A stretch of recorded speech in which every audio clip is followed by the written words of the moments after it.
Masuk-masuk.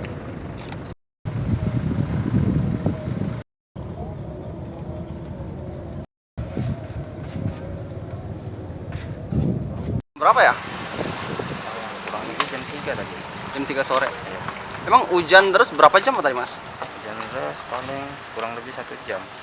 Mas, itu dermaga langsung roboh gitu pas hujan atau gimana, Mas? Pas langsung hujan tadi itu kan, kira-kira mungkin badai gitu. Terlalu kencang sampai gelap. Waktu ini roboh ada orang nggak, Mas, di ini dermaga? Nggak ada situ. Semuanya pada lari ke ini apa, ke gedung Seki Air. Oh gitu. Itu dari bawah Mas. Apanya? Yang itu.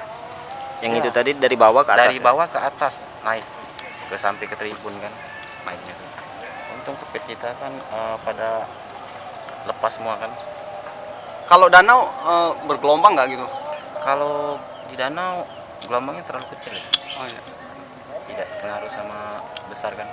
Jadi begitu ambruk tapi nggak ada orang ya, Mas? Nggak ada orang tapi aman posisinya kan. Itu dikondisikan semua ke venue Ski Air. Ada yang mengevakuasi gitu atau Ya semuanya ini kan dievakuasi ke Ski Air. dengan Mas siapa, Mas? Rinto. Tugas ini, Mas ya? Iya.